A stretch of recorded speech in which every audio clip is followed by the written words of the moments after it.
Another one again for you Coinscrummers, Kieran Macdonald-Hall here from blockchain.com. Going to tell you a little bit about what he does inside the organization, a little bit about blockchain.com if you're new to the scene, because blockchain.com is a very, very, very, very, very original OG company. And also a little bit about what blockchain.com has got coming in the future. So can we start, Kieran, by just asking you a little bit about what you do inside the blockchain.com world? Oh, wow. Yeah, I mean, so as a director of engineering, I cover quite a few different bases, I should say. But I mean, the main thing I've been doing for the last 6 months is building a super app, which is a sort of weird way of saying an app with multiple apps in it. And those apps are the DeFi wallet and the blockchain.com account, which prior to this release were they were kind of meshed together and kind of confusing, and we were blurring the lines too much between the custodial and non-custodial. And what we've done now is we've created these two spaces for both of those worlds to be able to grow on their own, with sensible contextual bridges between the two for allowing on-ramps into DeFi, for example, as well as various other sort of, contextually sort of sensitive things that you'd like to have as a user. For example, like getting your seed phrase written down when you enter the DeFi wallet, not have that affect your conversion of your blockchain.com account, that type of stuff. So that's what I've been doing most recently.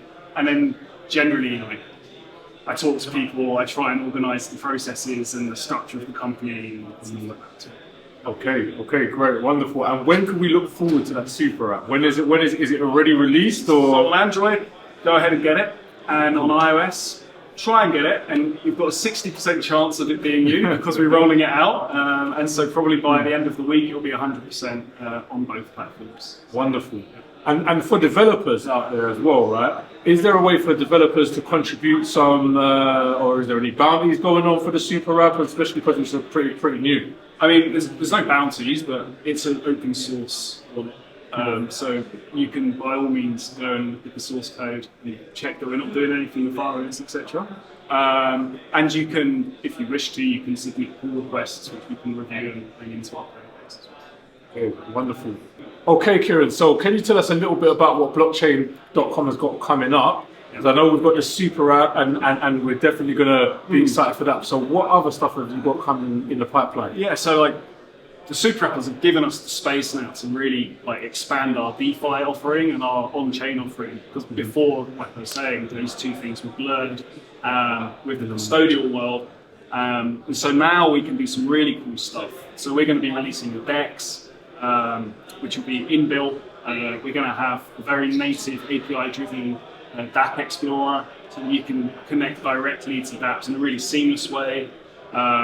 We have support for many EVM L2s such as Arbitrum, Optimism, Avalanche, kind of Smart Chain, Phantom, and I've probably forgotten one, I'm sorry, but we also have already Polygon, Ethereum, Stacks, Bitcoin Cash, Bitcoin, Stellar. So it's going to be like a big omni DeFi wallet for all your DeFi needs, basically. And then on top of that, once we've got that, there's going to be also bridging, multi-chain DEX eventually. The list goes on and on. But we have got the super app definitely sounds super. but we have got now the space to do that, and that's what's really cool. But in the sort of short term, all the EVM L2s will be out, along with DEX to allow you to do swaps there.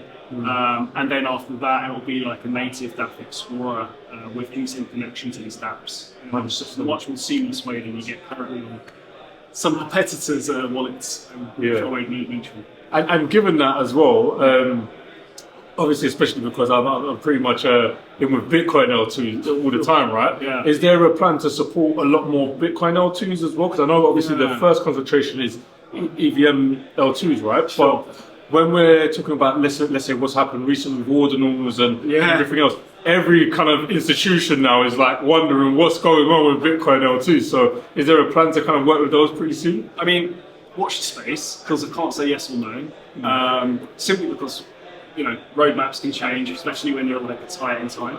But we have definitely been looking at Taproot and ordinals, for sure. Whether we do that in a custodial space or in a non-custodial space, not sure yet. But we're certainly looking at whether we can first get into taproom and then ordinals, probably in the non-custodial space. Definitely. But yeah, it's all about resources and roadmaps and prioritisation. It's definitely on our radar, and we've definitely been researching. Wonderful, wonderful. Yeah, Kieran, thanks again. No worries. Take care. Thank you so much.